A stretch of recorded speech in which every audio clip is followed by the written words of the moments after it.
Bom, gente, boa tarde para vocês. Estamos aí passando para a gente gravar mais um encontro nosso de Apologética 2. Nossa aula de hoje a gente vai falar um pouquinho sobre a influência de Aristóteles para a apologética.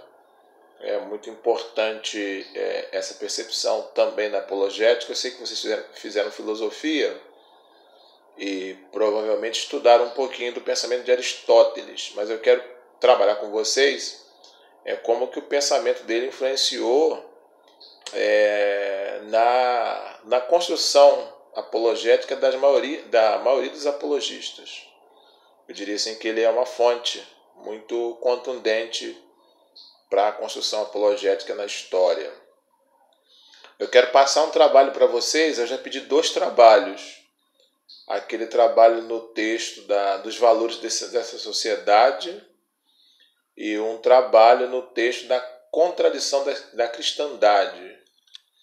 E hoje eu quero pedir para vocês que vocês façam um trabalho respondendo 2 perguntas que podem ser feitas por um ateu a uma pessoa evangélica, por exemplo, como vocês.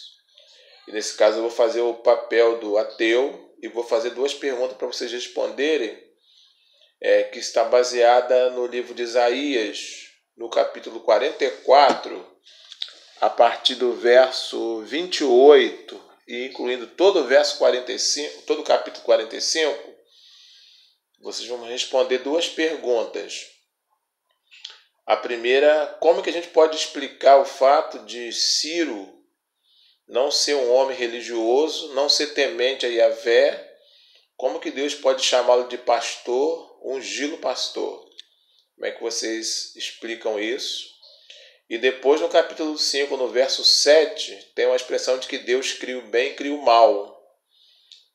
Como que a gente pode tirar de Deus a autoria do mal mediante esse verso? Recomendações básicas. Leiam sempre o texto todo. Outra questão importantíssima. Citem todas as fontes que vocês pesquisarem, mas eu peço encarecidamente, não usem fonte do Google, Wikipedia, blog. Essas fontes desvalorizam muito o trabalho de qualquer pessoa. Então, sugiro que vocês façam uma entrevista com um pastor e cite quem vocês entrevistaram, comentários bíblicos, nota de rodapé, e formulem, citem o que vocês encontraram aí de algum pastor, de alguns textos, citem a fonte e formulem uma compreensão de vocês sobre esse ponto, apresentando de forma racional, uma resposta convincente para uma pessoa que não crê na existência de Deus, porque se Deus existe, o mal não pode existir, porque Deus é bom. Então eu queria que vocês pegassem aí o verso 28 do 44 e a partir do 28 do 44 fizessem uma leitura inteira até o final do capítulo 45 e respondessem essas 2 perguntas. Por que Deus unge como pastor alguém que é ímpio? E por que o texto fala que Deus faz o mal e faz o bem? E respondesse para a gente. E guardem com vocês, não mandem para o meu e-mail, porque minha caixa de e-mail é muito cheia. E aí quando chegar na data de eu passar a nota, eu não vou encontrar o e-mail de vocês e posso correr na injustiça de não colocar a nota de alguém que me mandou o trabalho. E nem conseguir ler o trabalho, que é algo que eu considero desrespeitoso, você mandar um trabalho e eu não fazer leitura. Mas se você mandar para o meu e-mail, com certeza, talvez eu não veja. Porque são muitos e-mails que eu recebo de muitos procedimentos que normalmente eu participo, né? Então a gente vai pensar um pouquinho sobre a influência de Aristóteles na apologética. Eu já disse que ele é um pensador que influenciou muito a apologética. E não só, não só a apologética, mas assim, junto com Sócrates e Platão, a gente tem aí os 3 primeiros pensadores que pensam um diálogo da filosofia voltado para a vida humana, ou para as relações, bastante desfocada daquele pensamento filosófico que pensava o universo. Então, Platão é mais ou menos aí 400 anos antes de Cristo. ele é de 322, né? Então morreu em 384, um pouquinho aí, 400 anos antes de Cristo, né? É bem próximo aí do cristianismo, né? E ele também conviveu com Platão bastante tempo, mais de 50 anos. Então foi muito interessante isso. Outra coisa importante também é que todo o pensamento de Alexandre o Grande, que também pega bastante tempo de Aristóteles, o pensamento de Alexandre o Grande na helenização do mundo, colocando a cultura e a língua grega, também tem como pano de fundo o pensamento de Aristóteles. Então, talvez a nível mais geral, poucos pensadores dessa época até hoje tiveram uma compreensão analítica, produtiva, produziram muita literatura, muita enciclopédia, muita discussão sobre a existência. Então ele é um dos mais importantes pensadores dessa relação aí da vida humana.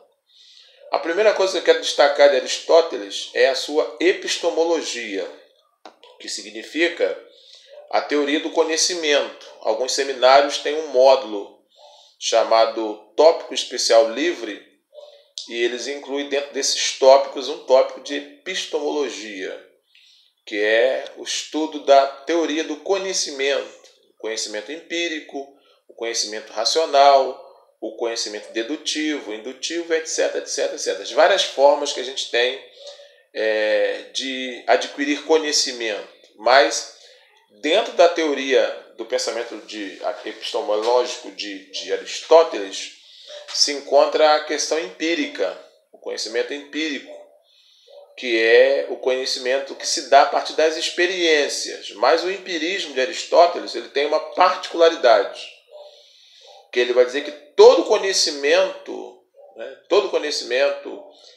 começa nos sentidos: tato, olfato, adição, paladar e visão. Então você conhece porque você viu, você conhece porque você tocou, você conhece porque você ouviu e você conhece porque você provou, né? Então ele fala que, mas o que é legal nesse contexto dele é que quando um desses cinco sentidos, percebe algum objeto, todos os outros também percebem imediatamente. E imediatamente isso, a nossa mente começa a agir sobre esse conhecimento, né? Sobre esse sentido, melhor dizendo, fazendo com que ele tenha uma ação em cima disso, ou de abstração, né? Ou uma ação mesmo mais aguda. Então ele é o conhecimento através dos sentidos, mas quando o objeto é percebido por um dos sentidos, a mente nesse momento prepara uma ação do indivíduo em função, né, ou em relação a esse objeto descoberto. Por isso que ele vai trabalhar que existem 3 vias de ações do intelecto, da mente. A primeira é a apreensão, quando eu entendo sobre determinado objeto. O segundo é a predicação, que são as declarações que eu faço sobre esse objeto. E o último é o raciocínio silogístico, que é a questão da lógica. Só que silogismo em Aristóteles tem uma qualidade própria, que é um argumento dedutivo, que ele tem 3 proposições declarativas, que são 2 premissas e uma conclusão. É um pouco parecido com a dialética de Hegel, que você tem uma antítese e uma síntese, e uma antítese, uma tese e uma síntese. Nesse caso do silogismo aristotélico, a gente tem 2 premissas, ou seja, duas proposições, 2 argumentos e uma conclusão. Eles se conectam de tal forma, né, tão profundo, que quando você pega as 2 premissas, a partir dela você já deduz qual é a conclusão. Então não tem muito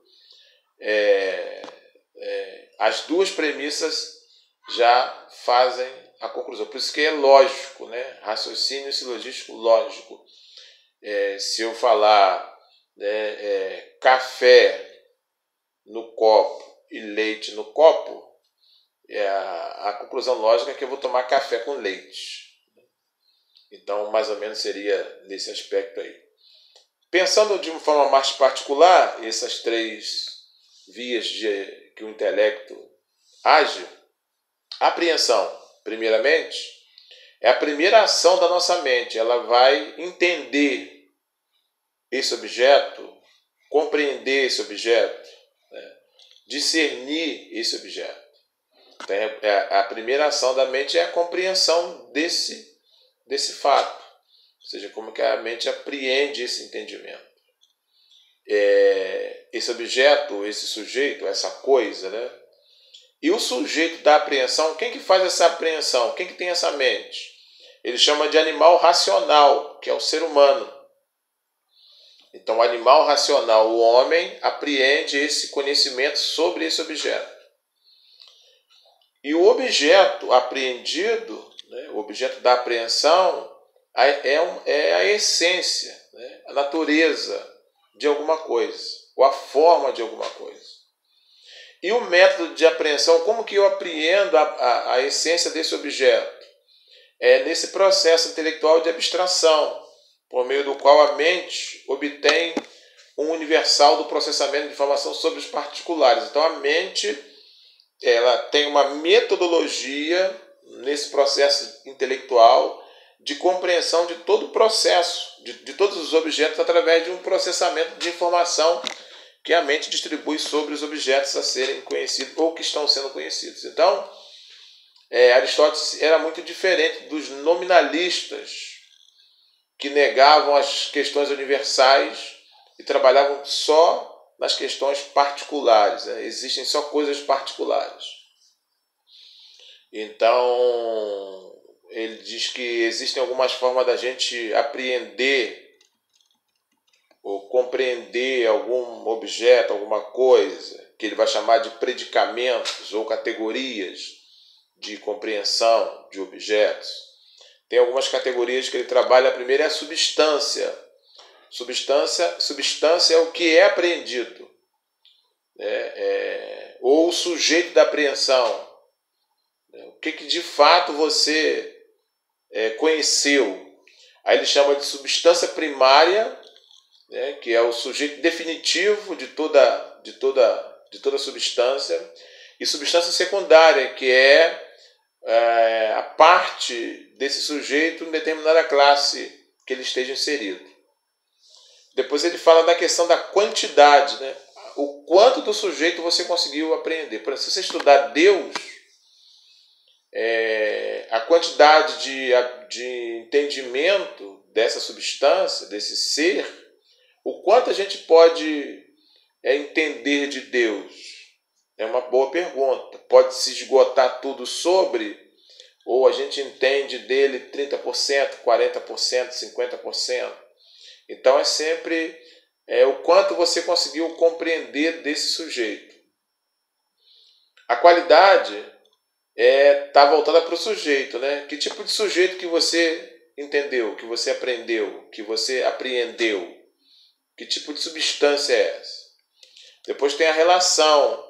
Essa relação vai nos informar. Esse sujeito se refere a quê?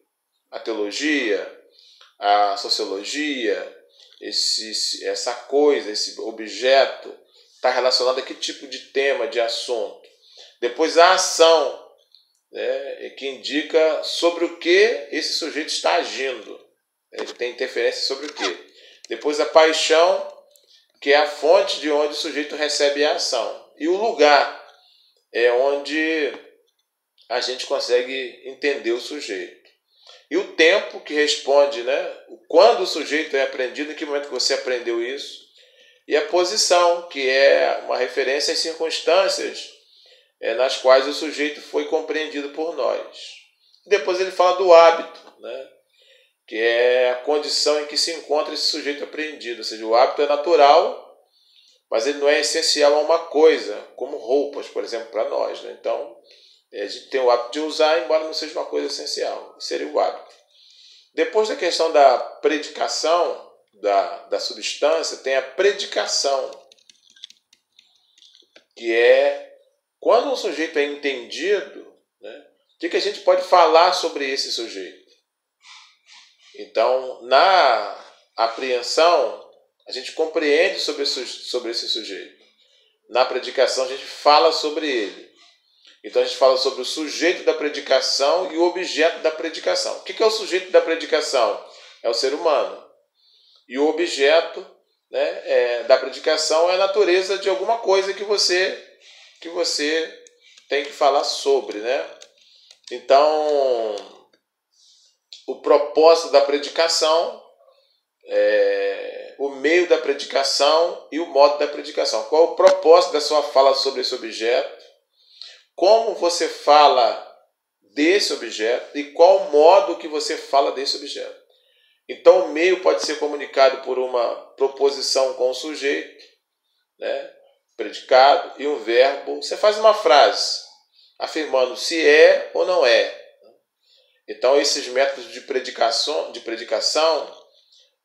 são predicáveis, ou seja, os vários tipos de realidade que um predicado pode transmitir a respeito de algo. Então, você pode usar uma linguagem plural para falar sobre algo que você conheceu.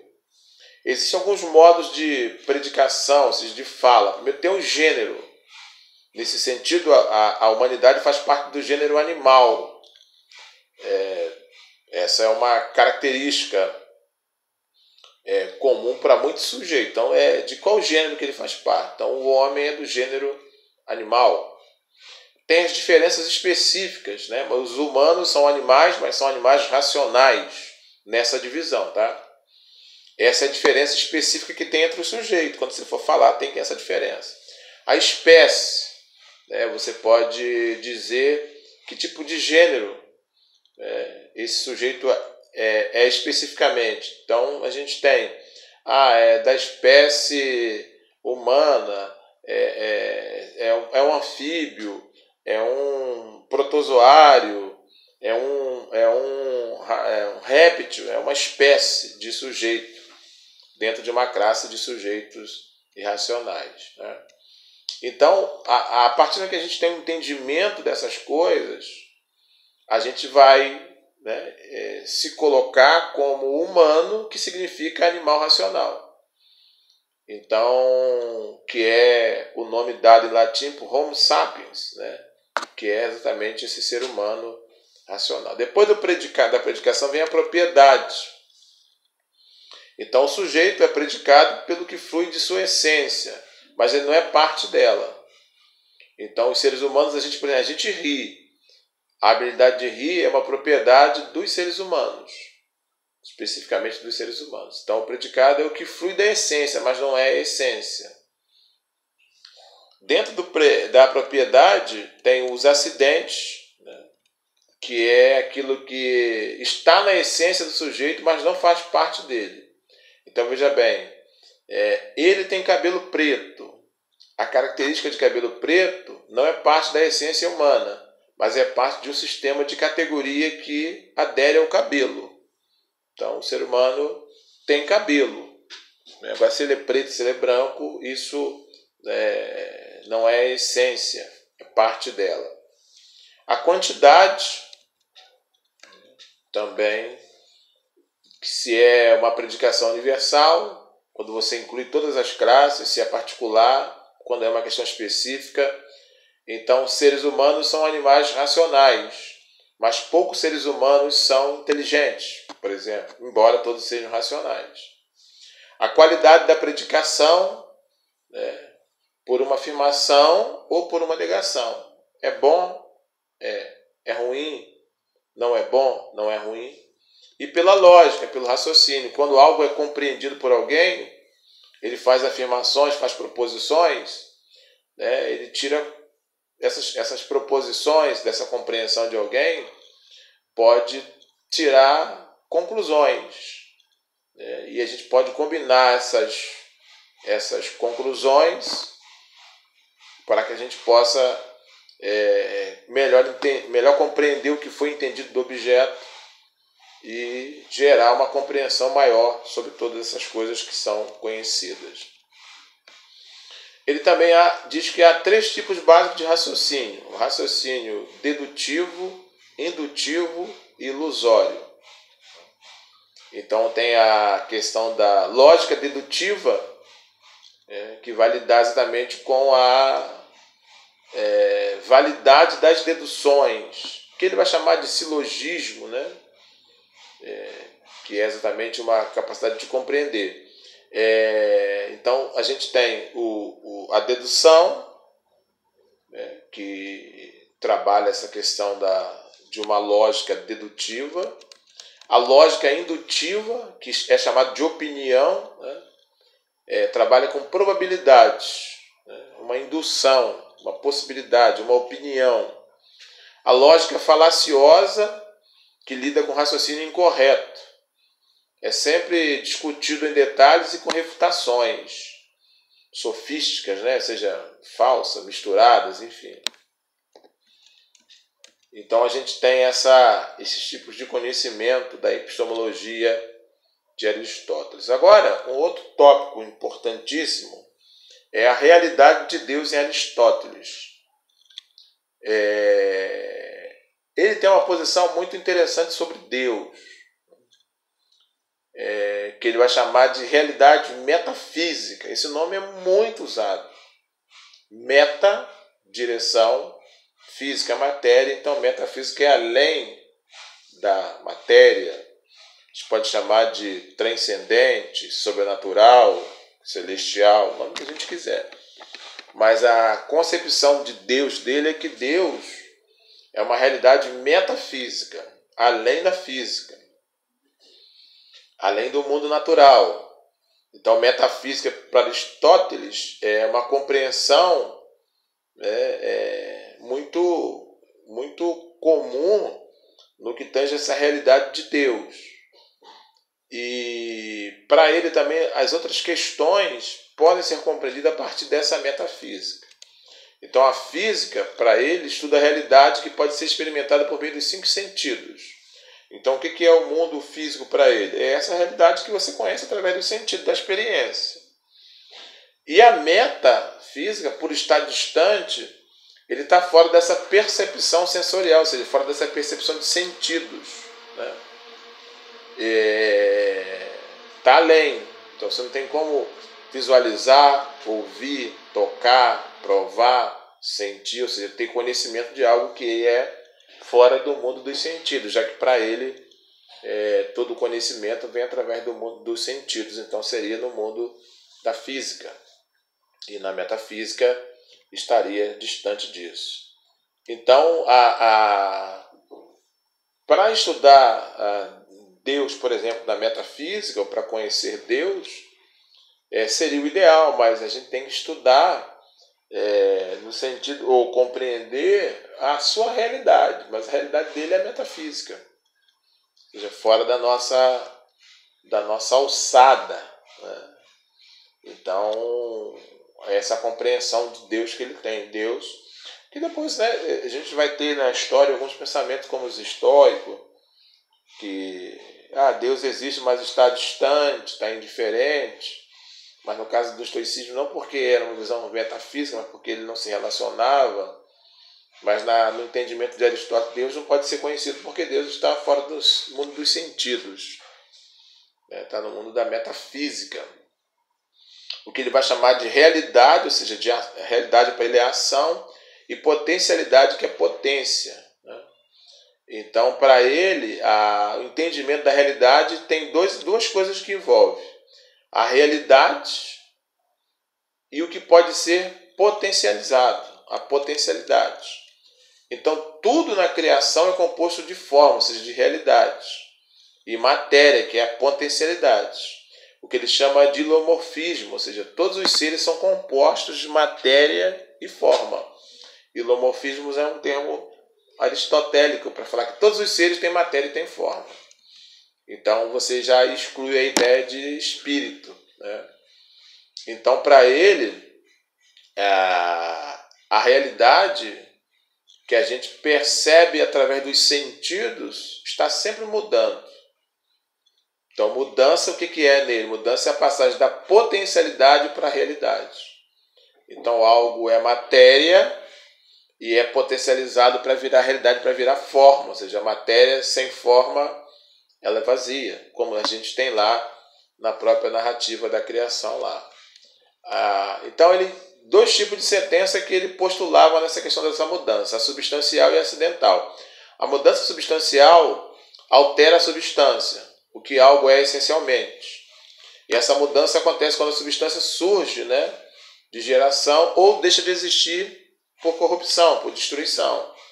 Então tem a mudança substancial, a matéria, a substância é alterada.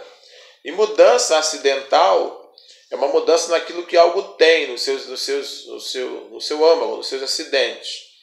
Então, uma mudança é algo que altera a substância, mas não é uma essência dessa substância. Ou seja, morrer é uma mudança substancial. Aprender é uma mudança acidental, né? Porque você não altera a substância. E essas 4 mudanças para ele tem alguns postulados interessantes, que são, para ele, a causa formal, de que ela é feita, essa substância, qual sua forma, sua essência. Por exemplo, uma cadeira, né? Qual a qualidade dessa cadeira? Do que ela é feita? Qual sua forma? Essa é a causa formal. A causa material, como que é feita? Que material que é feito, por exemplo, a cadeira? A causa eficiente, por quem é feita? Quem fez, no caso da madeira,